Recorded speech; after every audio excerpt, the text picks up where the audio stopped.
Hello and welcome to Backstage Buzz at the MAC, where you get the inside story on the art scene right from the directors and creators of the shows, along with events hosted at the MAC. I'm Diana Martinez, and we have another great episode planned for today. First, we welcome Bryan Burke to the show, who's the director of Buffalo Theater Ensemble's final production of the 17th season, Improbable Fiction.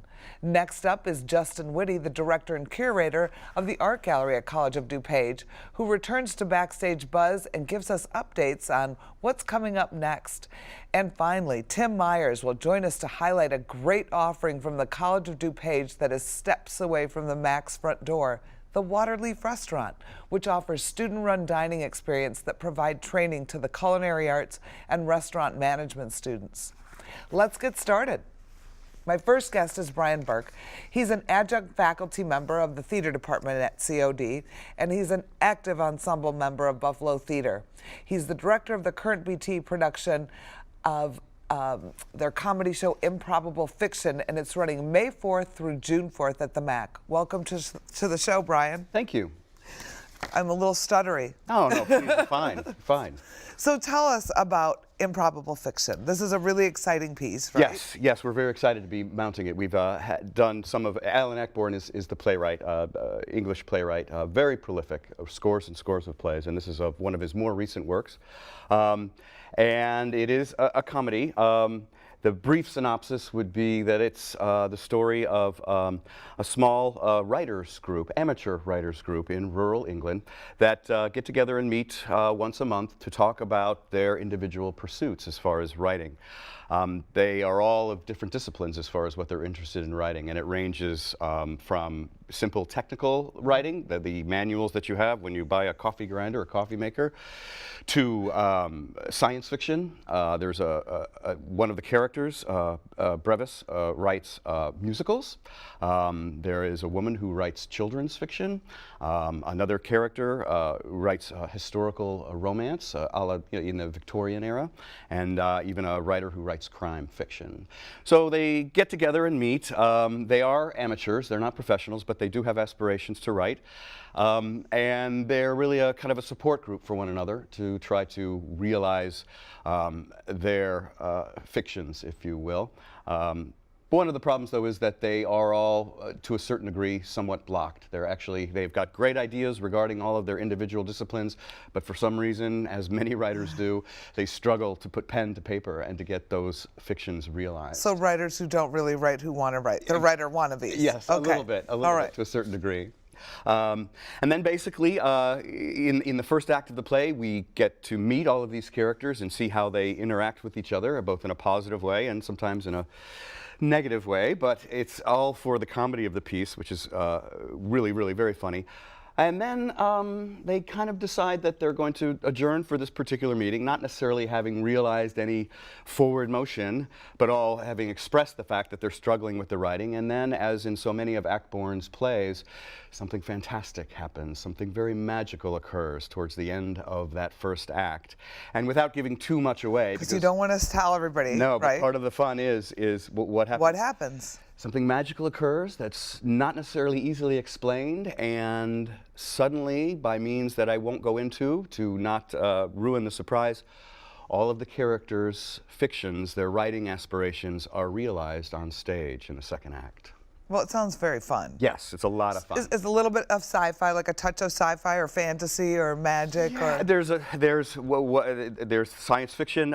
There's like Agatha Christie crime fiction, Scotland Yard stuff. Oh, I love that. Victorian romance. You know the. And it's sort of an old English piece, like the period, right? Sort of. It's more contemporary. Contemporary, okay. Yes, it's supposed to be in the early aughts of this century. But now the fictions that we're speaking of take place across different times, from Victorian period, late 1800s, obviously. So it's a contemporary comedy. Yes, it very much is. Okay. Absolutely. So tell me, when you decided to do this piece, what was compelling to you about directing something like this? Well, Many things. First of all, the core, the comedy of it is really, really fun, and it's very smart and clever, very well constructed. You kind of have to really pay attention to what's going on in that first act because there's lots of callbacks in the second act to what has been referred to in the first act. So the structure itself is kind of fascinating and interesting.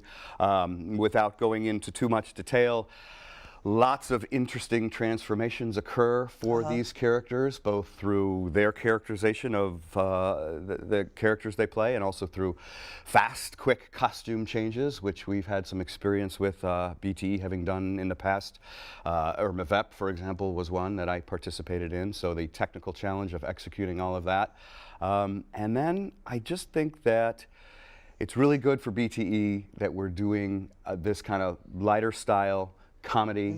It's really a piece that's just meant to really celebrate theater and the theatrical experience, and obviously the audience partaking of that and actually witnessing that is part of the fun of the show itself. Well, your audience loves the comedies. They certainly do. There's no question. They certainly do. No question.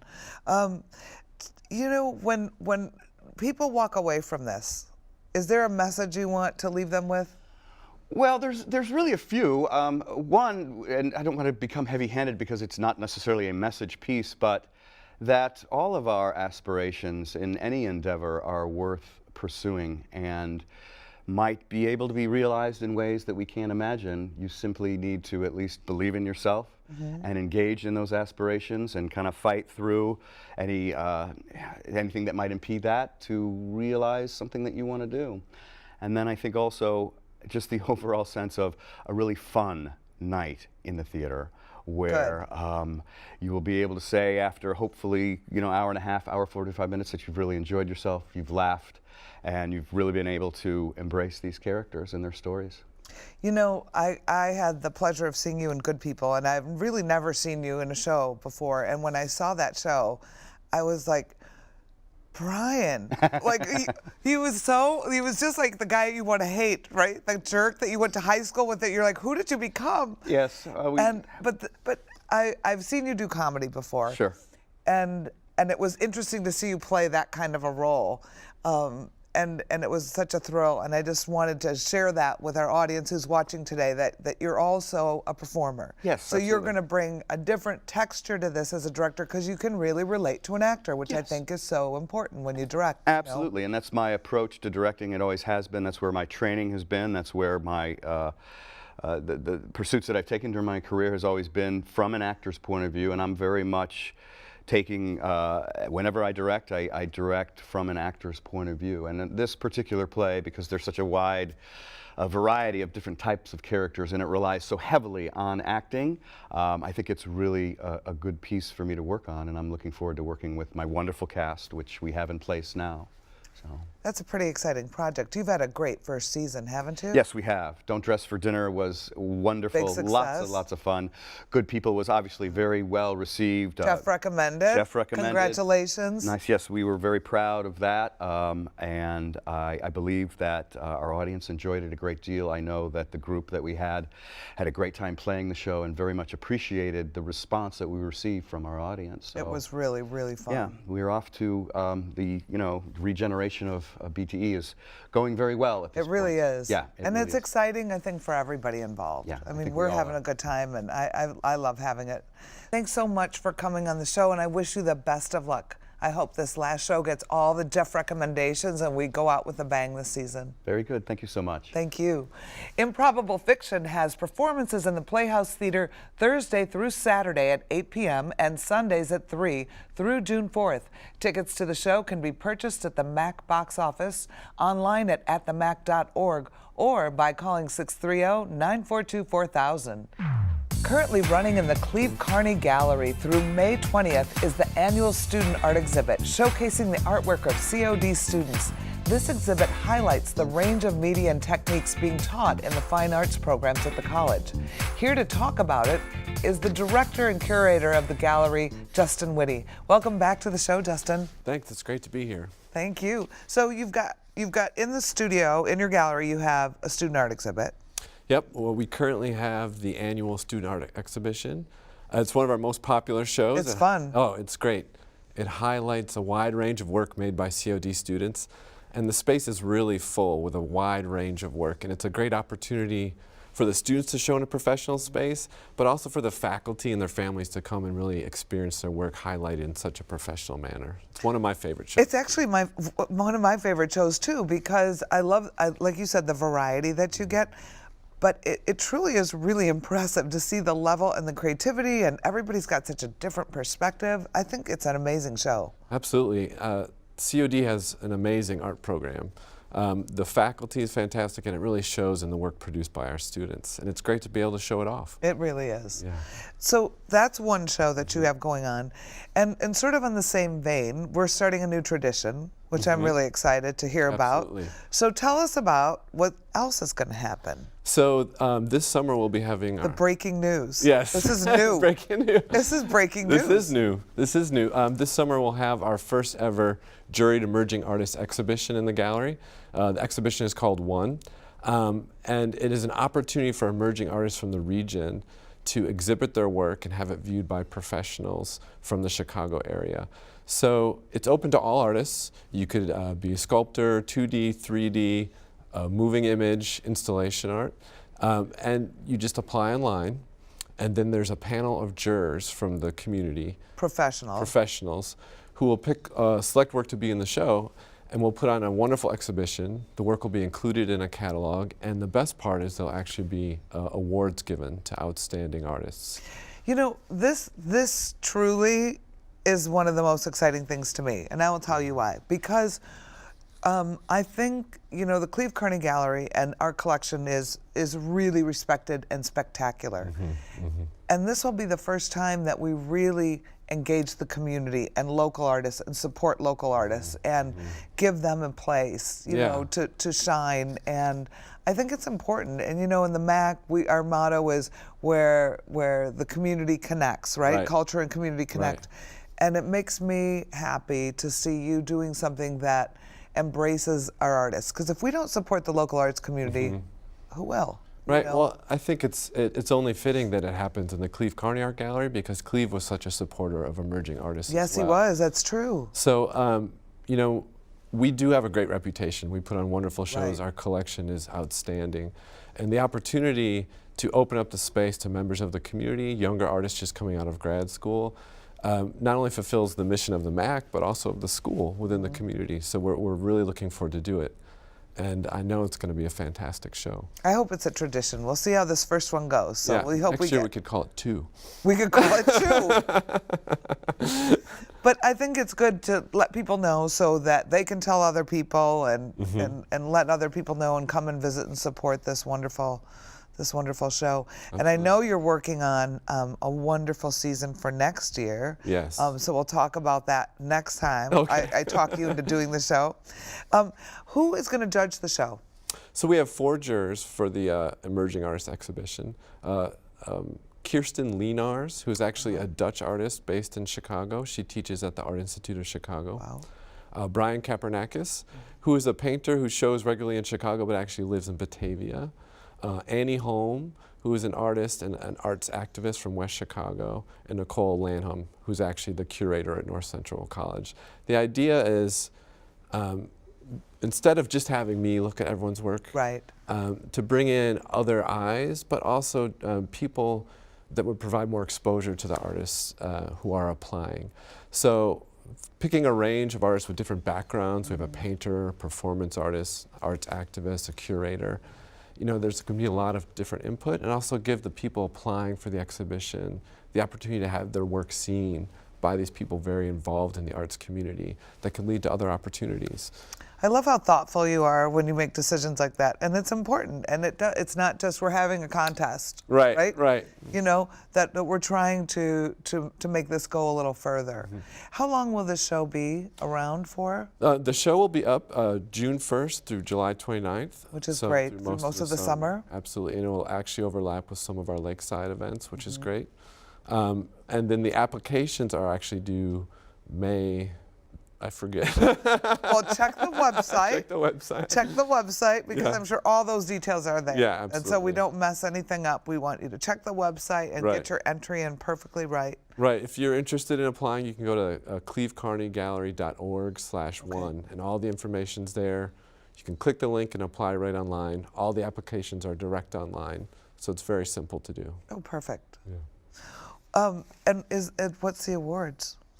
Well, we do have 3 $500 awards for Nice. outstanding submissions, but I'm also happy to announce that in addition, we are now offering a $1,000 Best of Show award and 2 purchase awards. So that means 2 artists from the exhibition will have their work purchased by the school to be part of the permanent art collection. So it's a fantastic. That's a big deal. Yeah, absolutely. So they're part of the College of DuPage's permanent art collection, Absolutely. which is pretty well renowned, right? It'll It's be in one of good the company. largest outside of the city of Chicago. It is one of the largest contemporary art collections outside of the city of Chicago, and probably one of the most important, I would say, and best curated. That's right, best curator. Justin, thank you for coming, and we can't wait to have you back to hear what next season's got in store for us. Well, thanks for having me. Thank you. Just a reminder that the Cleve Carney Art Gallery is open Monday through Thursday, 11 to 7 p.m., and from 11 a.m. to 3 p.m. on Saturday. The gallery is also open 1 hour prior to all MAC performances and during intermission, so be sure to stop by the next time you're here for a show. To close out the spring semester, college music groups have their final showcases of the academic term. Throughout May, there are many opportunities to see the exciting work these music students present in a varied repertoire, which is sure to offer something for everyone. On May 1st at 7:30, come see the DuPage Community Concert Band play a variety of works by composers that range from Mozart to John Williams, and from Aaron Copland to Andrew Lloyd Webber. On May 7th, see the DuPage Chorale, a large community chorus featuring singers of all voice types and ages from all western suburban locations come together and sing. Then on May 9th, see the Chamber Orchestra perform a mix of traditional chamber music and less traditional jazz, contemporary classical, theater, and film music.